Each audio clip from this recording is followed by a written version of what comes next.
আসসালামু আলাইকুম প্রিয় দর্শক, অনেকদিন পর আবার দর্শকের কথা অনুষ্ঠান নিয়ে হাজির হলাম। আজ আমরা দুটো কন্টেন্টের উপর দর্শক যে কমেন্ট পড়েছে সেখান থেকে বলবো। আমরা যে দুটো কন্টেন্ট নিয়েছি সেটা হলো যেটা গত রাতে আমরা আপ করেছি, যেমন চাঁদাবাজির নতুন সংজ্ঞা, যেটা শিরোনাম ছিল, আর থাম্বনেলে ছিল দুটো কথা, যে সরকার কি চাঁদাবাজিকে বৈধতা দিতে চায়, আর আমাদের এমপি তো ভাইরাল হয়ে গেলেন। এই ছিল একটা কন্টেন্ট। আর দ্বিতীয় যে কন্টেন্টটা ছিল এটা হলো একদিন আগের। সেখানে হলো প্রধানমন্ত্রী তারেক রহমান, উনি যে ওনার ব্যক্তিগত জীবনযাপনে যাতায়াতে যে কিছু নিয়মকানুন চেঞ্জ করেছেন সেগুলো নিয়ে যে কন্টেন্টটা করেছিলাম, যে উনি নিজের গাড়িতে করে যাচ্ছেন, বাড়তি কোনো প্রোটোকল নিচ্ছেন না, এইগুলো নিয়ে একটু করেছিলাম। সেটার উপর যে তিনি অন্যের চোখে নয় নিজের চোখে দেখতে চাচ্ছেন, এটা নিয়ে। তো এই দুটো বিষয় নিয়ে যে কমেন্টগুলো এসেছে সেই কমেন্টগুলো আপনাদের আমি একটু পড়ে শোনাচ্ছি। চাঁদাবাজির ঘটনাটা নিয়ে, ওটা নিয়ে আমাদের এমপি রবিউল আলম, এমপি ঠিক নয়, আমার এমপি, কিন্তু উনি দেশের মন্ত্রী আর কি।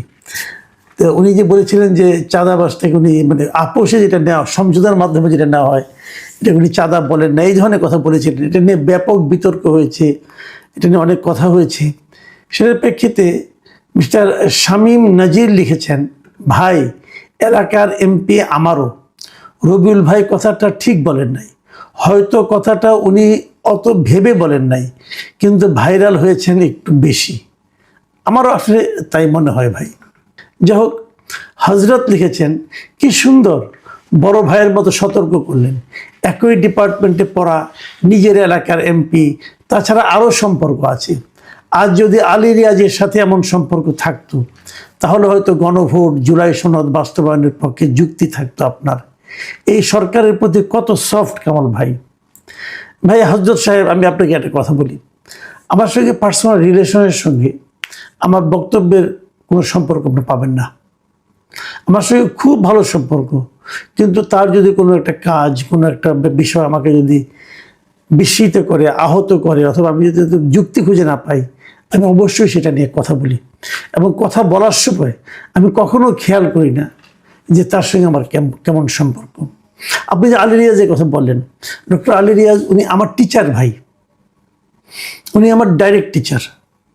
ওনার সঙ্গে আমার সম্পর্ক একদমই খারাপ না, যথেষ্ট ভালো সম্পর্ক, কিন্তু ওনার কাজগুলো আমার পছন্দ হচ্ছিল না।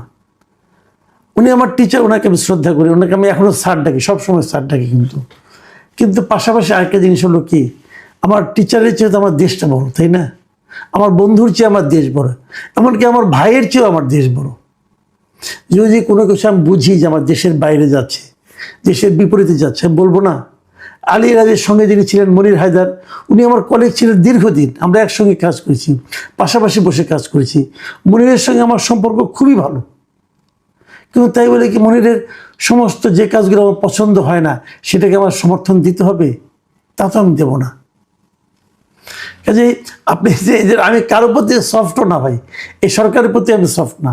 এই সরকারের কোনো একটা, যেমন ধরেন সরকারের প্রথম দিন যে মন্ত্রিপরিষদ গঠন করা হয়েছে, ওই দিনই কিন্তু আমি প্রশ্ন করেছি এই যে এত লোক থাকতে খলিল কেন, কিন্তু প্রথম দিনই প্রশ্ন করেছি। কাজেই কেউ কিছু ভালো করলে অথবা কারো কোনো ভালো করার সম্ভাবনা দেখা গেলে সেটাকে নিয়ে সমালোচনা করা তো কোনো মানে হয় না। কেবল সমালোচনার জন্য সমালোচনা তো আমি করতে চাই না। যাই হোক, লিখন লিখেছেন, 17 মাস ছিল প্রেশার গ্রুপ, 90 পাইলাম সমঝোতা। ভেরি ইন্টারেস্টিং, উনি খুব ইঙ্গিতপূর্ণ কথা বলেছেন। আবদুল্লাহ ইমরান লিখেছেন, ববি হাজ্জাজ ও শেখ রবি দুজনেই মোটামুটি ভালো ভাইরাল হয়েছেন। একজন বিদেশ থেকে ছাত্র এনে দেশে পড়ালেখা করাবেন, আর আরেকজন সমঝোতায় চাঁদাবাজি করবেন। বর্তমান সরকারের প্রধানমন্ত্রী, মন্ত্রী, প্রতিমন্ত্রী ও এমপি, আপনাদের বুঝে শুনে বক্তব্য দিতে হবে, কারণ বিরোধী দল হচ্ছে শিক্ষিত ক্রিমিনাল। খুব সুন্দরভাবে বিশ্লেষণ করলেন কামাল ভাই, আপনাকে অনেক ধন্যবাদ মিস্টার ইমরান। সজীব মোহাম্মদ লিখেছেন, ইউনুসের প্রেস সচিব ডাস্টবিন শফিক আপনাকে নিয়ে কঠোর ভাষায় সমালোচনা করেছেন, আশা করি এর উত্তরটা আপনি দিবেন। ভাই এর উত্তরটা আমি কী দেবো বলেন? আমি এটা দেখেছি, ওই শারমিন চৌধুরী একটা টকশোতে আমাকে নিয়ে হঠাৎ করে উত্তেজিত হয়ে গেছেন, হয়ে যে মানে যা বলেছেন এটা আমি কী উত্তর দেব। উনি বলেছেন যে আমি নাকি ভুল ভাল বলি, আমি যা কিছু বলি তার 80% ভুল। তারপরে আমি কোথায় লেখাপড়া করেছি, আমি নাকি কোনো লেখাপড়া যাই না, লেখাপড়া কোথাও করি নাই, মূর্খ একজন, কোথা থেকে আমাদের মতো লোক আসে, এগুলো নিয়ে ওনার অনেক প্রশ্ন, ওনার কৌতূহল। তো এইগুলি আমি কি উত্তর দেবো বলেন? সবচেয়ে ভালো কি জানেন, আমার উত্তর দেওয়া লাগবে না, আপনারা যে যে জায়গায় এই ভিডিওগুলো আছে সেই ভিডিওর নিচে যে কমেন্টগুলো আছে, পাবলিক কমেন্টগুলো আছে, এই কমেন্টগুলো পড়েন, পড়লেই বুঝতে পারবেন পাবলিক ওনার কথাটাকে কীভাবে নিচ্ছেন। আমার তো কিছু বলার না, আর আমি কি এভাবে যে বলবো, আমার ব্যাপারে অনেকে অনেক কিছু বলে। ইলিয়াস হোসেন মাঝখানে একবার লেগেছিল আমার বিরুদ্ধে, পিনাকি সাহেব একবার লেগেছিলেন আমার বিরুদ্ধে, আবার উনি লাগছেন। তো বুঝতে পারছি ওনাদের কোনো একটা হাতে ঘা লাগলে এরকম হয় অনেক সময়। তো এটা নিয়ে আমার কি বলার আছে? আর আমি যদি বলি, উনি আমাকে বলে যদি এখন হচ্ছে কি মধ্যে যেটা আমি যেটা বুঝি আর কি, যে উনি তো এখন আর প্রেস সেক্রেটারি নাই। যেমন ধরেন আমরা কিন্তু বিভিন্ন সময় টকশো করি, আমরা টকশোতে যাই, আমাদের সঙ্গে সিনিয়র জুনিয়র অনেকে বসেন। শফিক সাহেব এখন আর টকশোতে মানে শেষ দিকে উনি যখন প্রেস সেক্রেটারি ছিলেন, উনি আবার নিয়ম করে নিয়েছিলেন উনি একা বসবেন, উনি অন্য কারোর সঙ্গে বসবেন না। কারণ অন্য কারোর সঙ্গে বসলে কার সঙ্গে কখন বেজ্জতি হইতে হয় কোনো ঠিক তো নাই, প্রশ্ন করলে প্রশ্ন জবাব দিতে পারবেন না, কী করবেন, এই ভয়ে উনি একা একা বসতেন। তো এখন তো উনি কেউ একাও ডাকবে বলে আমার কাছে মনে হয় না। তো উনি আর তো এখন আলোচনায় নাই। উনি কোন একটা পত্রিকা নাকি সম্পাদক হতে চাচ্ছেন, সেই পত্রিকার নামও আমি জীবনে শুনি নাকি, ডেইলি ওয়াদা নাকি নাম, জানি না কি হবে।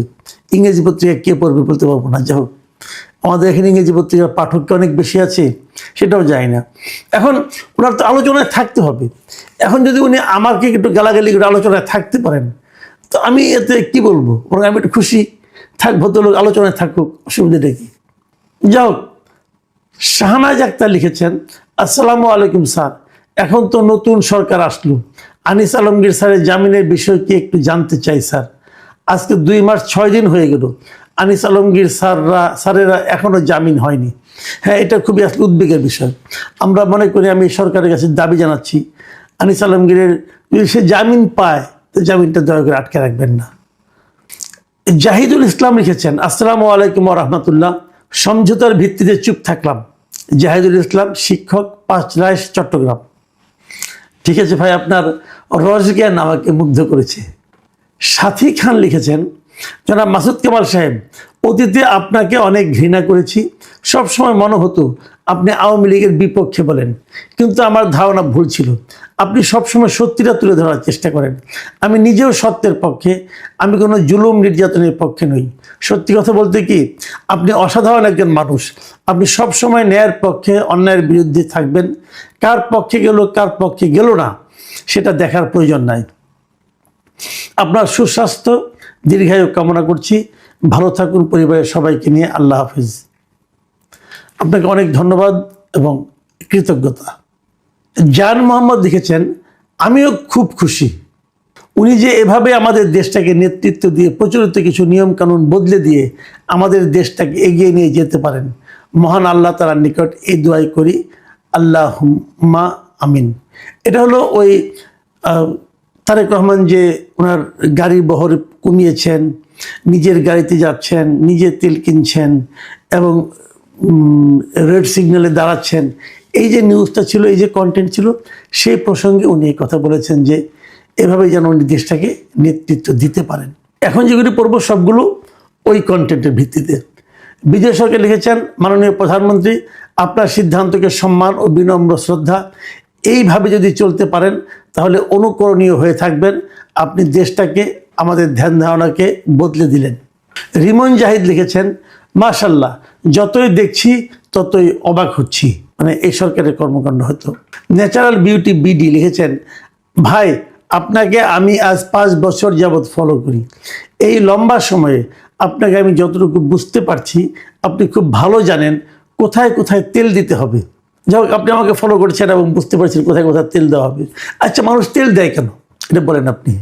তেলটা কেন দেয়? কিছু পাওয়ার জন্য তো, তাই তো? ভাই, আমার কোনো পাওয়ার আকাঙ্ক্ষা অথবা ইচ্ছা নাই, কারো কাছ থেকেই নেই। আমি কারো কাছ থেকে কিছু পেতে চাই না। যদি পেতেই না চাই তাহলে তেল দেবো কেন? আর যদি পেয়ে যায় কিছু, সেটা তো আপনারা বুঝবেন যে আমি এটা পেয়েছি। আপনি দেখবেন 5 বছর আগেও আমি যাই ছিলাম, এখন আমি তাই আছি। এবং যখন যে সরকার থাকেন, আমি তার সমালোচনা করতে, তার যদি কোনো সমালোচনার মতো কিছু পাই, তাহলে আমি সমালোচনা করতে পছন্দ করি। যদি ভালো পাই ভালোও বলি, এটা সব আমলেই বলেছি। কাজেই তারপরে যদি আপনি জানেন যে আমি কোথায় কোথায় তেল দিতে হবে, ভালো, এটা আমার সম্পর্কে আমার একটা নতুন অভিজ্ঞতা হবে। প্রফেসর বেগম কোহিনুর লিখেছেন, জরুরি ভিত্তিতে রিক্সা প্রতিমন্ত্রীর খুব প্রয়োজন। এই বিষয়ে একটু আলোচনার জন্য অনুরোধ করছি এবং এই বিষয়ে সরকারের দৃষ্টি আকর্ষণ করার অনুরোধ করছি। প্রফেসর কোহিনুর বেগম যিনি যা লিখেছেন, আমি কিন্তু এটার সঙ্গে খুবই গুরুত্ব দিয়ে এই কথাটাকে বলতে চাই যে রিক্সার উপদ্রব, রিক্সার প্রকট যে একটা অবস্থা তৈরি হয়েছে, রিক্সা, ব্যাটারি চালিত রিক্সা ঢাকা শহরে এবং সারা দেশে। এখন আসলে উনি যেটা বলেছেন, হয়তো ফান করে বলেছেন, হয়তো রসিকতা করে বলেছেন, অথবা হয়তো বিরক্ত হয়ে বলেছেন যে আসলেই বোধ করে আমাদের এখানে একটা রিক্সা প্রতিমন্ত্রী লাগবে, যার কাজই হবে এই রিক্সাগুলিকে নিয়ন্ত্রণ করা। সাজেব খান লিখেছেন, কিন্তু সেদিন আমি স্কুলে যাচ্ছিলাম, আমি এই ঘটনাটা বলি। এটা হলো ওই যে প্রধানমন্ত্রী যে যানজট এড়ানোর জন্য, মানুষের ভোগান্তি কমানোর জন্য যে গাড়িতে যেভাবে যাচ্ছিলেন, সেই প্রসঙ্গে উনি মন্তব্যটা করেছেন। কিন্তু সেদিন আমি স্কুলে যাচ্ছিলাম, আমার স্কুল হচ্ছে বিকেএসপির জিরানি। তারেক রহমান আসছিলেন নবীনগর জাতীয় স্মৃতিসৌধে, কিন্তু দুঃখের বিষয়, সে আসার আগেই প্রায় 20 কিলোমিটার আগে থেকেই রাস্তা বন্ধ করে দিয়েছে। নবীনগরের 20 কিলোমিটার আগে চন্দ্রা। তারপর অনেক কষ্ট করে স্কুলে যাই, আবার ভাড়া 30 টাকা বেশি লাগলো। আমি না হাজার মানুষ এর সমস্যায় পড়তে হয়েছে। চাইলে আপনার কাছে ভিডিও দিতে পারি। দেখুন, এই যে সাজেব খান যে কথা লিখেছেন, আমি সরকারের দৃষ্টি আকর্ষণ করছি, যারা এই আইন শৃঙ্খলা রক্ষা করেন, যারা ট্রাফিক নিয়ন্ত্রণ করেন, তাদেরকে বলছি, মাননীয় প্রধানমন্ত্রী কিন্তু বলেছেন উনি এগুলো চান না। ওনার কারণে সাধারণ মানুষ ভোগান্তিতে পড়ুক, এটা ওনারা চান না, উনি চান না। কিন্তু উনি যেটা চান না, সেটা দয়া করে করতে যে আপনারা অতিরিক্ত তৎপরতা দেখাতে গিয়ে আপনারা বিশেষ কি লাভ করবেন জানি না, কিন্তু মাঝখান থেকে আপনারা প্রধানমন্ত্রীর বদনামটা করবেন। প্রধানমন্ত্রী ঢাকা শহরে যেটা বলছেন, ঢাকার বাইরেও একই কথা ওনার জন্য প্রযোজ্য হবে। তো আপনারা, আমি মনে করি এই ব্যাপারে আপনাদের ঊর্ধ্বতন কর্তৃপক্ষের কাছ থেকে আরেকবার জেনে নেবেন। জামান মাতবর লিখেছেন, আসসালামু আলাইকুম, কেমন আছেন ভাই? আমি 22 বছর বিদেশে ছিলাম। আমি দেশে আছি 4 মাস হয়।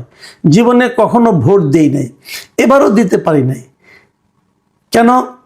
আমি যে দলকে ভোট দিব ওই দলটা নির্বাচনের বাহিরে। দেখুন, এই যে কথাটা উনি বললেন, এই কথাটা কিন্তু আমার কাছে খুবই গুরুত্বপূর্ণ মনে হয়েছে। আমি এই কথাটা আগেও বলেছিলাম যে সেই নির্বাচনটাকে আমি কিভাবে একটা সুন্দর নির্বাচন বলবো, যে নির্বাচনে মানে কোটি কোটি লোক, মানে 1 কোটি তো বটে, মিনিমাম 1 কোটি লোক তাদের পছন্দের মার্কায় ভোট দিতে পারবে না। সেই নির্বাচনকে আর যাই হোক কোনো ভালো নির্বাচন বলা যায় না। এমনই একটা নির্বাচন আমাদেরকে উপহার দিয়েছেন ডক্টর ইউনূসের অন্তর্বর্তীকালীন সরকার। যাই হোক, যেটা হয়েছে হয়েছে, এটা নিয়ে হয়তো আরও আলোচনা হবে। প্রিয় দর্শক, এখন এ পর্যন্তই। আল্লাহ হাফেজ।